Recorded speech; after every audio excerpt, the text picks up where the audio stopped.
Magandang umaga mga bata. Bago tayo magsimula ay tumayo muna kayo at tayo ay mananalangin.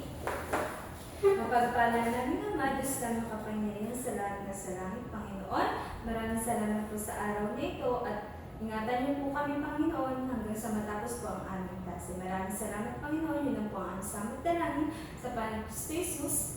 Amen. Ngayon mga bata, bago kayo umupo ay tingnan niyo muna ang inyong paligid at kung may makita kayong mga kalat ay maaari niyo bang itapon sa tamang basurahan at maaari na kayong umupo. Ngayon mga bata ay susuriin ko naman kung sino ang dumalo sa araw na ito. Simulan natin kay Diana. Present po.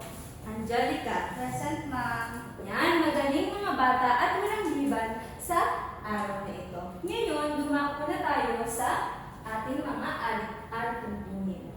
Ang ating alituntunin ay kinuha ko sa aking pangalan na Drea. Pero, ang meron itong mga meaning na sa bawat letra. Unahin na natin ang letter R. Ang R ay respetuhin ang guro at kaklase. Mga bata, lagi ninyo respetuhin ang inyong mga guro at kaklase tuwing kayo ay pumapasok dito sa paaralan. At letter H, handa na sa pag-aaral. Dapat palagi na kayong handa na mag-aral kapag tayo ay magsisimula na. At letter A, epektibong nakikilahok sa lahat ng gawain. Kapag may pinapagawa si teacher, kailangan nakikibahagi kayo o nakikilahok kayo sa ating gawain. At panghuli, letter A, aktibong nakikinig. Dapat aktibo kayong nakikinig sa pinag-aaralan natin ngayong araw. Yan mga bata. Ngayon naman ay balikan natin yung pinag-aralan natin kahapon tungkol sa mga linya. Maaari ba ninyong sino ang makakapag guhit sa hangin ng linyang tuwid? Sige. Ma'am, ganyan po. Yan, magaling, Angelica. Ngayon, maaari ba natin gamitin ang mga linya sa paggawa natin ng mga larawan o mga disenyo? Oo. Yan, magaling mga bata. Ngayon, matututunan natin ang mga hugis sa mga linya. Pero bago doon, meron akong ihanda na isang mixing video tungkol sa mga hugis. Yan, panoodin natin.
Nag-enjoy ba kayo sa inyong pinanood ngayong araw?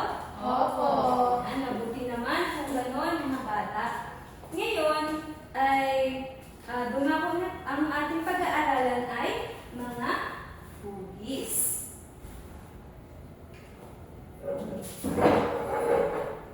Ngayon naman, sa araw na ito, makikita natin ang mga hugis kahit saan. Sa mga maaari sa ating laruan, bahay, at sa ating mga mukha. Sa aralin ito ay gagamit tayo ng mga hugis upang iguhit natin ang ating sarili at pamilya. At mamaya, magpapakita ako ng mga larawan ng totoong bagay, mga larawan ng bola, bahay, bintana, buhay.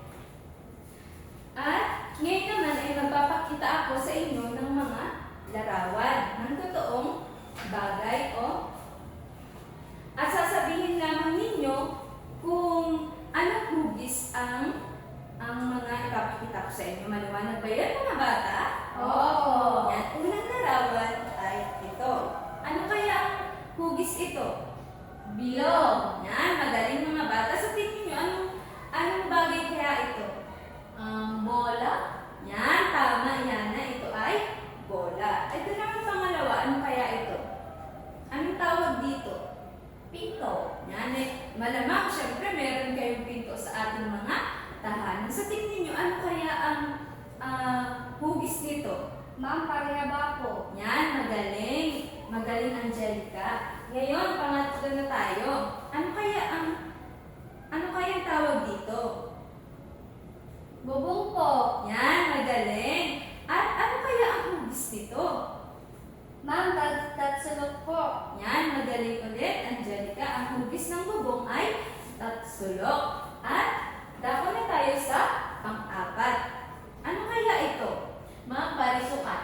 Yan, tama. Ito ay hugis, parisukat. At anong tawag dito? Bintana.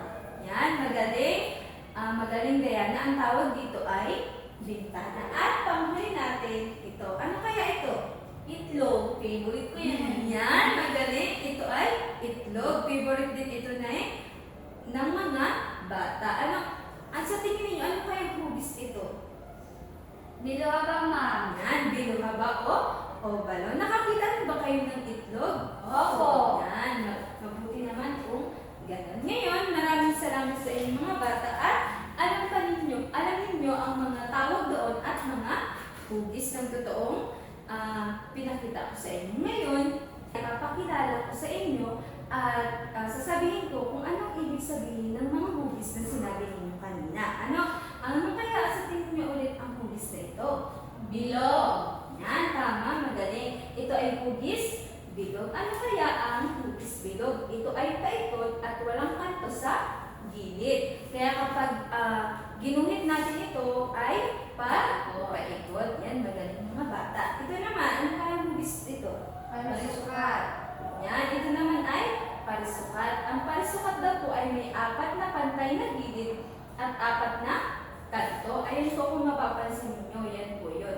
At pangatlo, Tatsulok. yan, ito po ay tatsulok. Ang tatsulok daw po ay may 3 gilid at 3 kanto. Ito po yun, 3 gilid at 3 kanto. Magaling mga bata. At sunod na, ano kayang hugis ito ulit? Parihaba. Yan, ito naman ay parihaba. Ang parihaba naman daw ay may 4 na gilid, ngunit mas mahaba ang dalawang gilid at mas maikli ang dalawa. At kung mapapansin niyo, ito yung mahabang gilid at ito yung maiksing gilid. Maliwanag ba yun mga bata? Opo. At ang panghuli natin ay Obalo. Yan, obalo o bilog haba. Yan, ito daw po ay kahawig ng bilog, ngunit medyo pahaba sa mga magkabilang dulo. Ayan po. Maliwanag ba yun mga bata? Ang mga hugis na ito sa inyo? Opo. Yan, magaling kung ganon. Ngayon ay magtuturo kayo ng mga bagay na nakikita ninyo sa inyong paligid or dito sa silid-aralan. Unahin natin ito. Ano kaya ito? Tingnan ninyo sa paligid ninyo. Ano yung makikita ninyo? Katulad nito, ceiling fan. Yan, magaling, Diana. Ito naman. Ano kaya yung makikita ninyo dito? Bintana. Yan, magaling, Angelica. At sunod. Ano kaya ito? Yung bubong. Yan, tama, magaling. Ito ay parang bubong. At sunod naman ito, parihaba. Ano kayong makikita nyo dito? Pintuan. Yan, tama, Angelica. Ito ay pintuan, parang pintuan. At ito naman, ano kayong makikita nyo dito? Orasan ma'am. Yan, orasan. Tama, Angelica. Ito, ang obalo o binuhaba ay parang orasan daw. Ngayon, ay dako na tayo sa ating gawain. Handa na ba kayo sa ating gagawin? Ngayon ay maliwanag din sa inyo mga bata ang mga hugis na ito? Opo. Yan, mabuti naman kung gano'n natin ang unawaan. Ngayon ay dako na tayo sa ating unang gawain. Ang ating unang gawain ay hanapin ang hugis sa paligid. Tingnan ninyo ang inyong larawan na ito. Tingnan ninyo mabuti ang larawan na aking ipapakita dyan.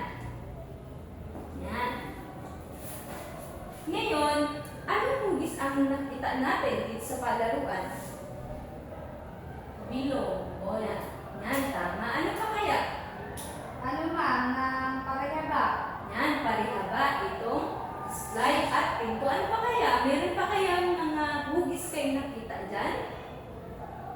Tatsulok ma'am. Yan, magaling. Ano pa? Meron pa ba? Nakita niyo dyan? Obalo. Yan, obalo. Itong logo. Ngayon, may mga nakita ka bang hugis bilog dyan? Ano yung mga hugis bilog na nakikita niyo dyan? Bola. Yan, ano pa? Meron pa ba?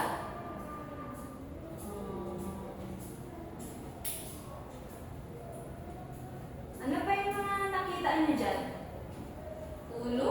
Yan, magaling mga bata. At nahanap ninyo ang mga hugis sa aking pinakita. Ayun, mga bata magaling at nahanap ninyo ang mga hugis sa larawan. Ngayon naman ay umako na tayo sa ating gawain.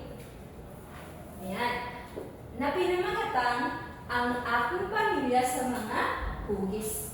Iguhit ang inyong pamilya gamit ang mga hugis. Maaaring bilog para sa ulo, parihaba para sa katawan, at tatsulok para sa bubong o katawan. Okay ba yung maliwanag ko sa inyo yung mga bata? Opo. Yan, kung ganun, ay maaari na kayong magsimula. Pero bibigyan ko kayo ng papel at Crayola para dito kayo magawa. At mamaya ay ipapasa ninyo sa akin kapag tapos na kayo. Okay po ba yun? Opo. Sige, magsimulaan po kayo. Ito po ang mga halimbawa. Ano? Pwede po kayo ditong tumingin. Maaari niyong i-drawing ang inyong sariling pamilya.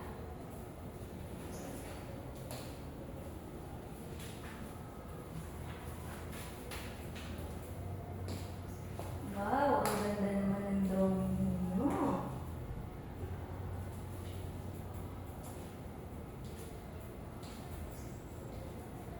Sabihin lang ninyo kapag tapos na kayo, ha?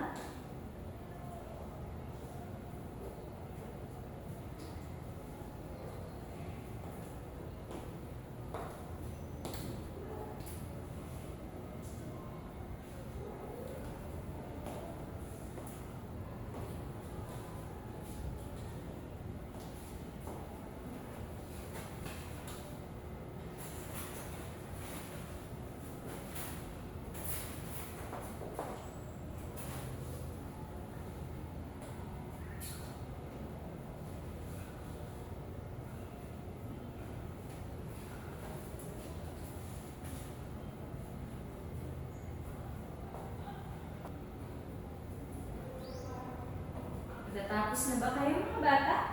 Opo. Sige. Pagtapos na ano, ipasa po sa akin.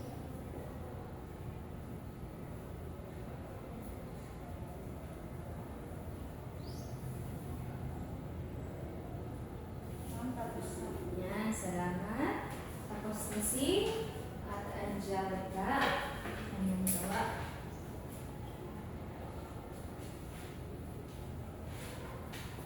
Ay, pangalan mo.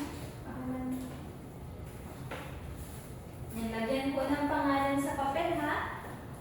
Maaari kayong magtingin dito ng mga idea sa inyong gagawin.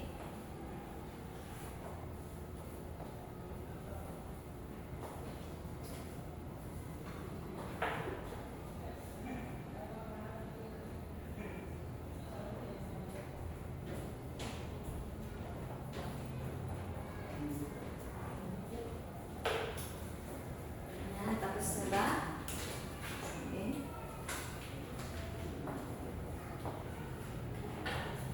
Ma'am, tapos na po.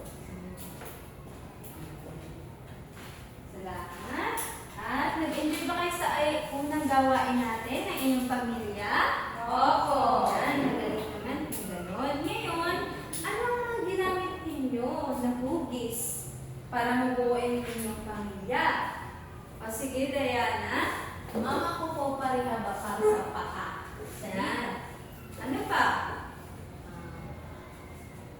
Square sa katawan. Yan, magaling. Magaling, Diana. Ikaw naman, ano ang hugis na ginamit mo para Ano, mabuuin ma'am? ang pamilya? Bilog po tapos sulok para sa katawan. Yan, magaling. Kung gano'n, ay natapos ninyo ang ating unang gawain. Palakpakan naman ninyo ang inyong mga sarili. Yan. At, maaari ba natin gamitin ang hugis upang iguhit natin ang mga tao at bagay?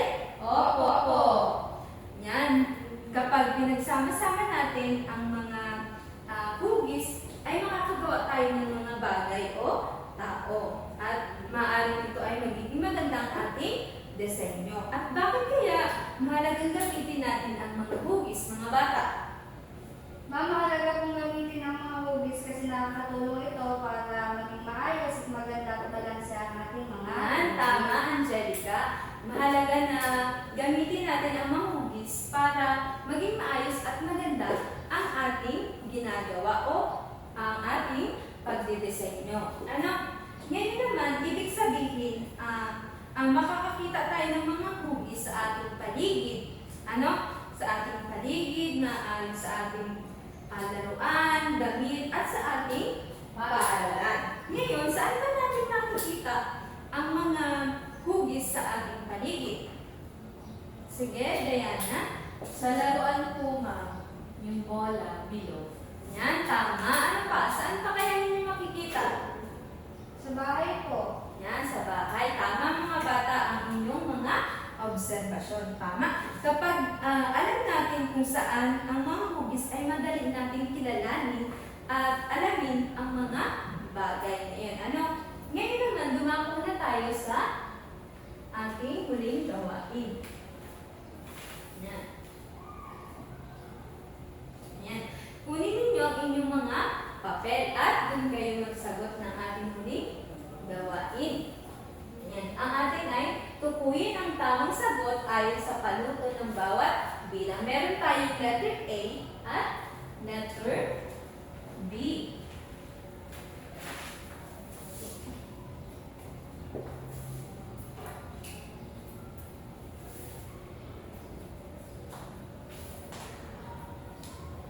Yan. Ang letter A ay pipiliin lang ninyo ang tamang sagot dito sa ito. At sa letter B, lagyan ng masayang mukha kung tama. Ano? Lagyan daw po natin ng masayang mukha kung tama ang pangusap at malungkot naman kapag mali. Maliwanag ba yun, mga bata? Opo. Sige, maaari na kayong magsimula at mamaya ay i-check natin kung tama ang inyong mga sagot.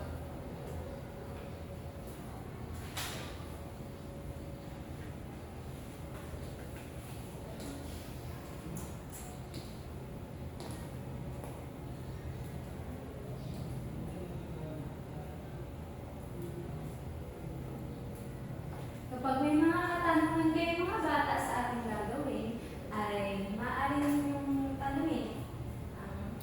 Tanungin ako dyan sa inyong gawain.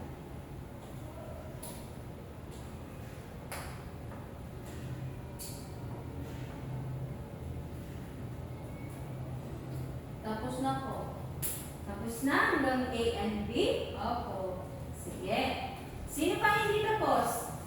Lahat na ba kayo ay tapos? Opo. Yan. Sige nga, checkan nga natin kung tama ang inyong mga sagot. Unahin na natin sa letter A. Ano daw po ang letter A? Pakibasa nga, sabay-sabay. Anong hugis ng bola? Ano daw po ang hugis ng bola? A, B. makasapat. B, bilog. Ha? B, yan. Bilog. Tama. Ang hugis daw po ng bola ay bilog. bilog ang anim. Sino ang nakatama? Me. Yan, magaling. So, number 2 naman. Pakibasa natin ulit. Anong hugis ang bintana? A. Parisukat. B. Obalo. C. Tatsulo. Ano naman ang mahugis ang bintana? Si Ma'am, Tatsulo. Yan, tama. Ano pala? Bintana pala, Ma'am. Parisukat. Letter A. Yan, ang hugis ng bintana ay parisukat. Tandaan natin na ang hugis po ng bintana ay parisukat. Ano nga ulit ang hugis ng bintana? Parisukat. Magaling mga bata, ang hugis ng bintana ay parisukat. Kaya ang sagot natin ay letter A. Ngayon naman, dako na tayo sa pangatlo. Pakibasa natin ulit. Anong hugis ang bubong ng bahay? A. Tatsulo. B. Bilog. C. Parihaba. Yan. Ano kaya ang hugis ulit ng bubong? A. Ma'am, Tatsulo. Yan. Magaling mga bata. Kuha ninyo ang mga hugis na yan. Ang bubong ay hugis tatsulo. Ano nga po ulit ang hugis tatsulo? Bubong. Yan. Magaling. Ngayon, dako na tayo sa letter B. Lalagyan daw natin ng Masaya. kung masaya. Kung Tama. tama ang pangungusap at malungkot naman kung mali Mali. ang pangungusap. Sige nga, pakibasa nga natin ulit. Ang itlog ay hugis obalo. Yan. Ang itlog daw ay hugis obalo. Tama ba yun? Tama. Yan, tama. Kaya ang ilalagay niya ay Masayang masayang mukha. Sino ang nakakatama dito? Ako po. Yan, magaling mga bata. Pangalawa. Ang mesa ay hugis tatsulo. Oh, ang mesa daw po ay hugis tatsulo. Ano kaya ito? Tama o Mali mali? po. Mali. Kaya ang ilalagay natin ay Malungkot na mukha.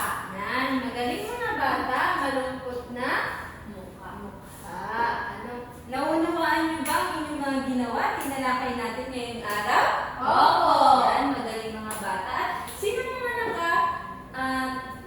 tama sa inyong mga gawain? Yan, ngayon na naipasa ninyo ang inyong mga gawa sa akin. Thank you mga bata. Ngayong araw na ito ay wala muna kayong karagdagan na gagawin. Okay ba sa inyo? Opo. Ngayon ay bago tayo magbukas, meron ba kayong mga katanungan sa ating mga pinag-aralan ngayong araw na ito? Wala po. Yan, naintindihan niyo ba ang mga hugis? Opo. Ng bilog, tatsulo, Tatsulo. Parihaba. ano pa? Obalo. Yan, obalo. At nawa ay marami pa kayong matutunan sa ginawa natin. Bago kayo umalis, tayo muna ulit ay manalangin. Kapagpala namin Ama, ng kapangyarihan sa lahat sa langit, Panginoon, maraming salamat po sa natapos po namin pag-aaral at maraming natutunan ang mga batang ito. Ingatan niyo po sila sa pag-uwi. Yun po ang aming samot dalangin sa pangalan ni Kristo Jesus. Amen. Yan mga bata, paalam mga bata, at magkita-kita tayo ulit bukas sa ating panibagong talakayan. Paalam mga